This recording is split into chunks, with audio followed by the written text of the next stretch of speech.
Hi everybody, this is More Crafts with Diane Moore, and today we're going to actually do the mini toilet paper tube scrapbook.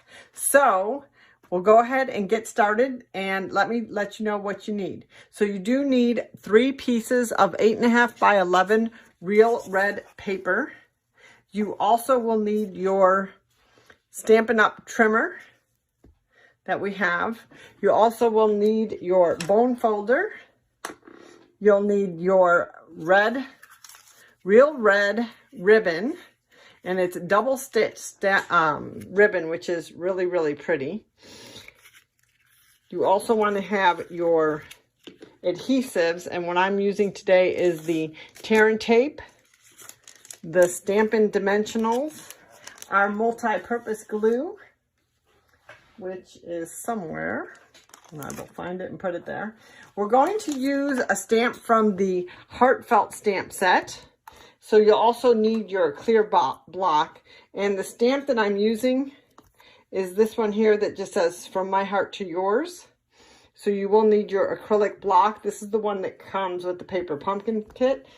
You can use the D block, would be a really good one to use.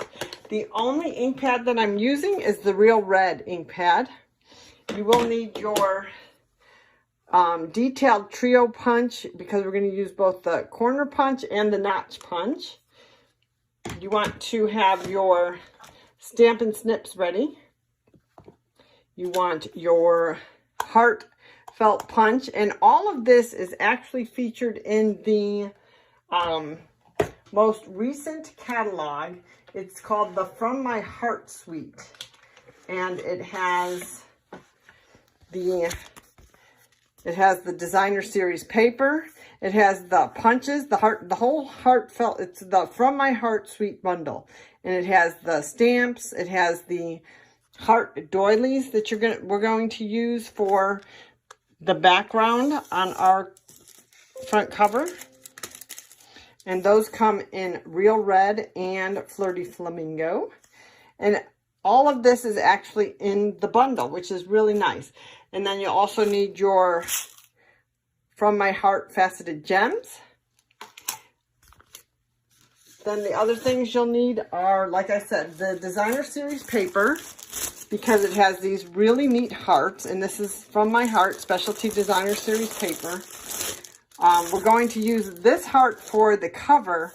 And then the papers, we need 6 pieces that are 4 by 6 a piece, and that is going to be the paper that we use to cover our toilet paper tubes. Okay, then we need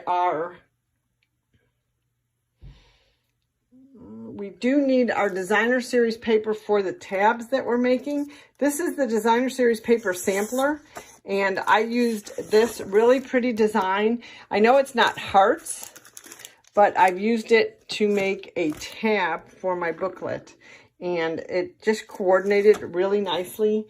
And since I got it with my order, I went ahead and used that, and I will show you that tab as well. And you're going to need your 8 toilet paper tubes, and 6 of them will be used for pages, and then 2 of them will be used to make these cute tabs that I designed with this paper. And I will find that, which is right here. And so you're going to also use this with, that makes your tab. So you do need 8 toilet paper rolls, because we're going to cut 1 in half to go ahead and make this. I did use the Whisper White metallic ribbon, but you could also use the Whisper White seam binding ribbon that is in our catalog. Other things that I've really found helpful was our pickup tool, because as I'm placing the beads onto the front cover, it was really handy to have this to grab it. I always like to use my grid paper because it makes it easy to measure. I always just like to double check. But here's a quick look through of the catalog. The scrapbook. Here's a quick look through of the scrapbook. It has 6 pages. One I've attached to the cover. And there's 1, 2, 3, 4, 5, 6 pocket pages. You can put a gift card in it. You can put the tag. And things that I will probably use are my journal pen from Stampin' Up, because I'll probably write on some of these tags. And then I also just have my Flirty Flamingo marker and my Stampin' Blend in Light Real Red. And what I really do like about Stampin' Up is that when I do buy the products, it tells me what colors coordinate with everything. So I know the Flirty Flamingo, the Real Red, and the Whisper White will all coordinate with this project. So let's go ahead and get started. The first thing we're going to do is we're going to cut out our Real Red paper. The first piece is going to be 11 inches by 4 inches. So let's go ahead and get out our Stampin' Trimmer. And remember, this has the nice arm, so you can pull that out and it will go longer than the 11, it goes longer than 8.5 by 11 inches. Whoops.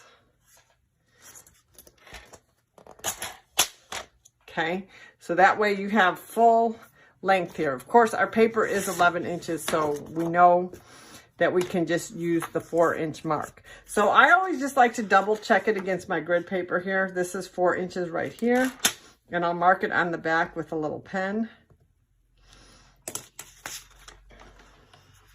And then I will go ahead and line it up. Now remember, with the trimmer, your dark blade is the cutting blade. The light gray blade is for scoring. So I'm going to use the dark blade. The other tip with the trimmer is when you're lifting, go ahead and lift from the edges. It has these nice little handles.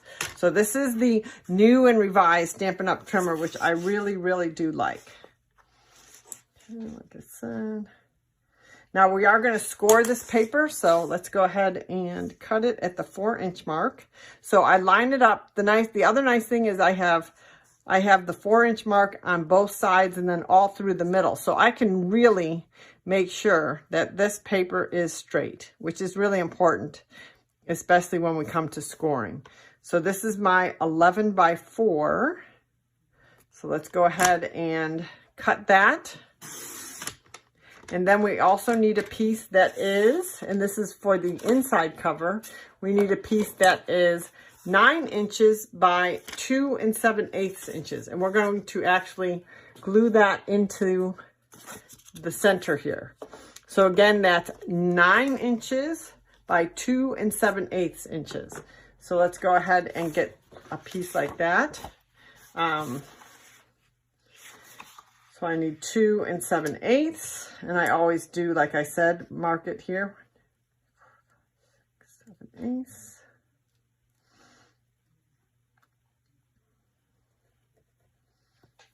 And 9 inches.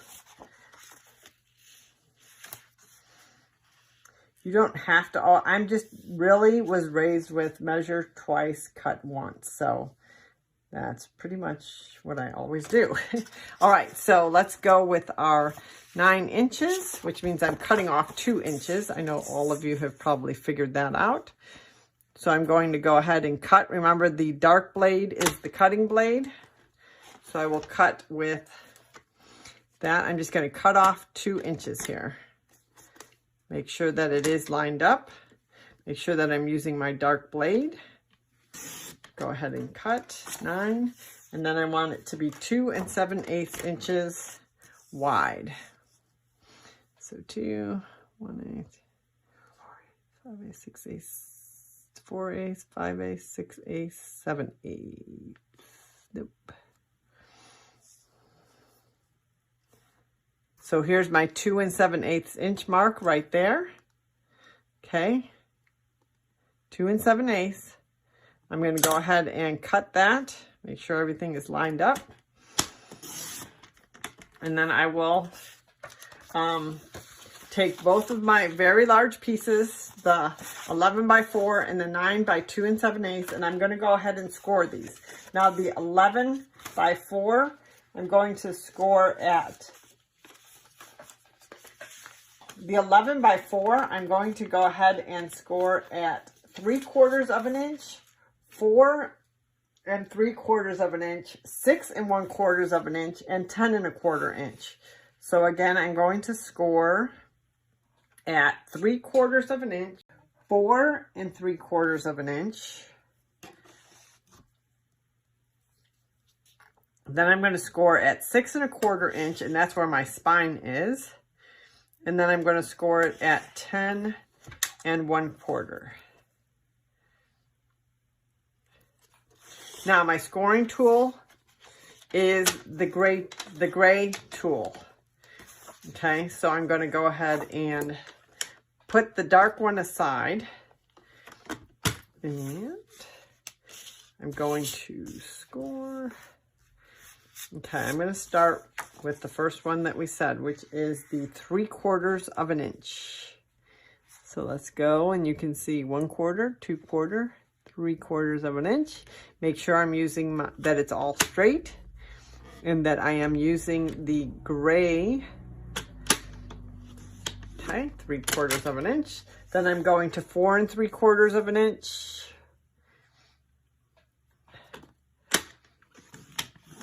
And then I'm going to 6 1/4 inch, and this is going to make up my spine. And now you can see where it is very nice to have my fold out, and it is nice to have the arm that actually holds this in. So as I'm scoring, okay, 6 1/4. Oops, actually. Okay. 6 1/4, and then I'm going to score it one more time at 10 1/4 inch. 10 1/4. Okay, and then I'm going to turn this paper, and I'm going to score it at 1/2 inch on each side.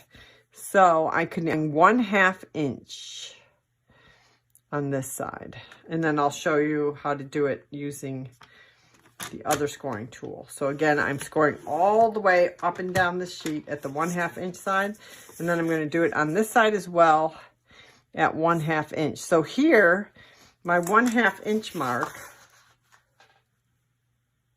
then I'm going to score, which means using my, so the 1/2 inch mark on the scoring tool when I'm going the other way is actually right here. Okay, so that's your mark.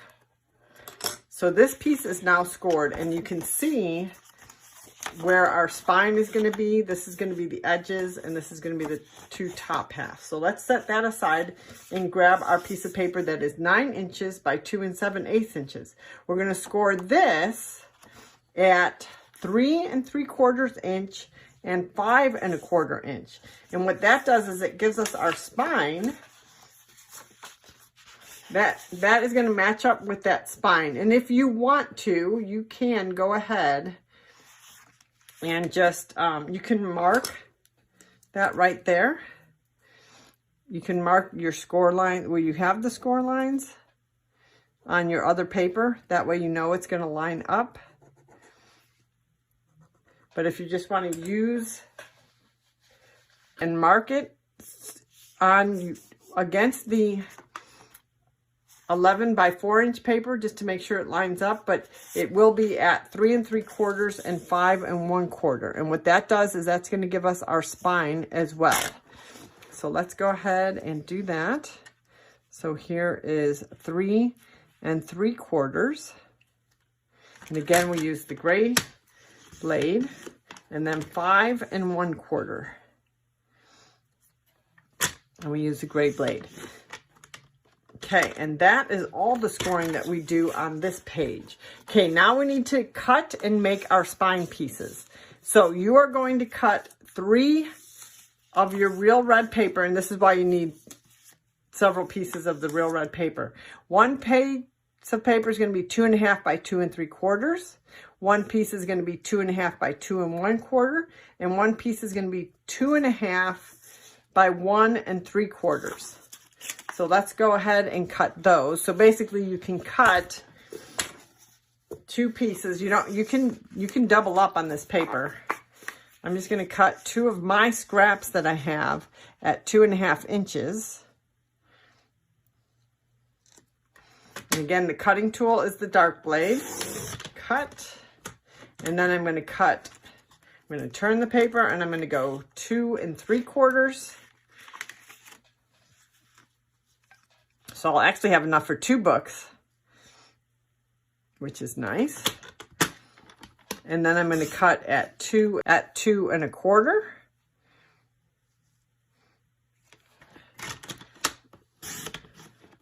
So that's my 2.5 by 2 1/4. Okay. And then our last piece is going to be 2.5 inches wide by 1 3/4. So you can go ahead and do that. So 1 1/4, 2/4, 3/4. Whoops, let's make sure these are lined up. So I've got 1/4, 2/4, 3/4. Okay, cut that. And then what we're going to do with these pieces is we are actually going to score at 3/4 of an inch on all of them. So it's going to get smaller and smaller actually, each one. But this actually gives us our score lines for our binding, our hinge system, okay? So we're going to go ahead and do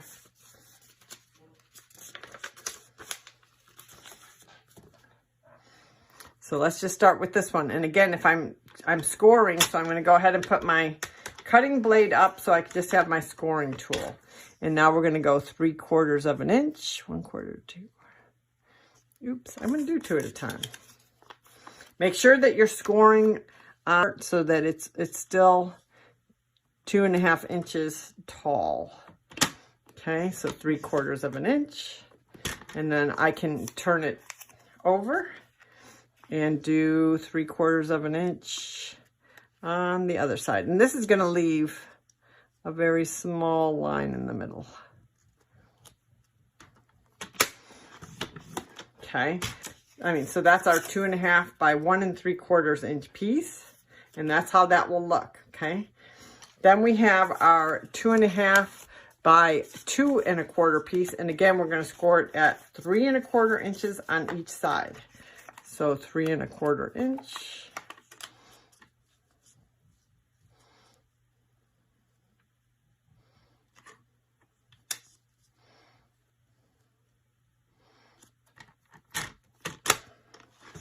And then just turn it over and do 3/4 of an inch as well. And then we go on this side, 3/4 of an inch. Okay, so that one will be like that. And then we're going to go ahead and do our big one, which is 2.5 by 2 3/4. And we're going to score again at 3/4 of an inch on each side. So 3/4, oops, hello. So 3/4 of an inch. And then I'm going to turn it over, flip it over, and I'm going to do 3/4 of an inch again. Make sure those are lined up. And this Stampin' Up! Trimmer is nice because not only does it stamp and trim, but it also holds the paper in pretty good well. Okay, so now we're going to go ahead and put our tear and tape on each side of this. Well, wait, let's first go ahead and score these. Trimmer out of the way because we have cut all of our pieces and we have scored all of our pieces. So let's take our bone folder and go ahead and score everything on the score lines. So we're going to score at 3/4 of an inch everywhere where we just went ahead and scored. Go ahead and burnish those edges. So this is like little nesting tables. They're going to all fit inside of each other. We're going to go ahead and put the tear and tape on here. Okay. All right. So where we're going to apply the tear and tape, you're going to put it on each of the sides. And then on the opposite side, you're going to actually put it on the inside part as well. So let's go ahead and do that together. Okay, let's start with the biggest one. And get our tear and tape out.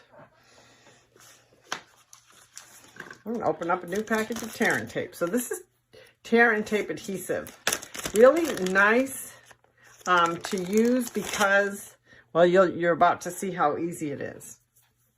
Find the edge.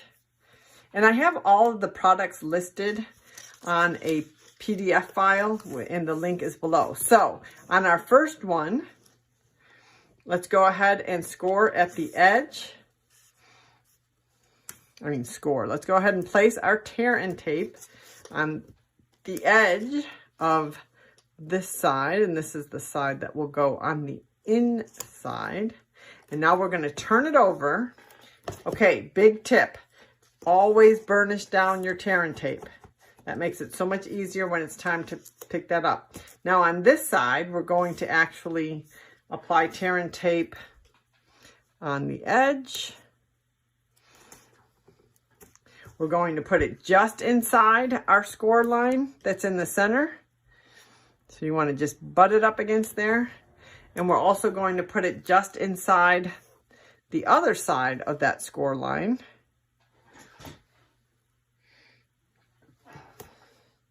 And then you're also going to put it on this outside edge. Okay, so that's the 2.5 inch by 2 3/4 inch one. We're going to set that aside. And then we're going to take our 2.5 inch by 2 1/4 inch piece. And we're going to do the same. We're going to, on one side, we're going to put our tear and tape at the edge. Then we're going to turn it over. And we are going to put tear and tape at the edges again, outside edges, and then just inside your score line in the center.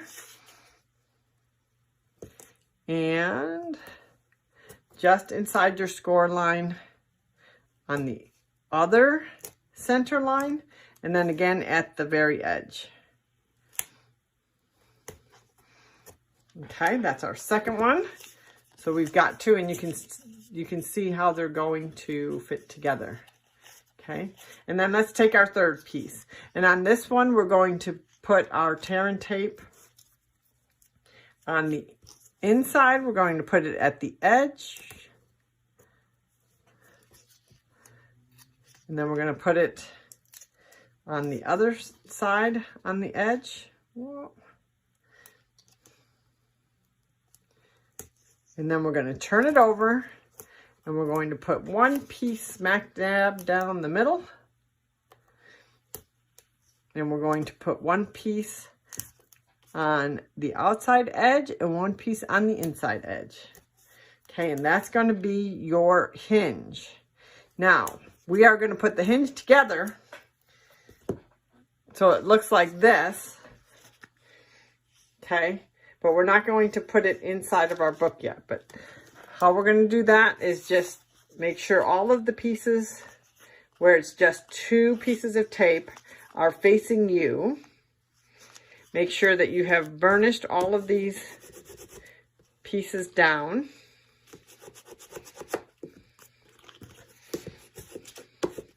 And starting with your smallest piece, which is 2.5 by 1 3/4, burnish that down.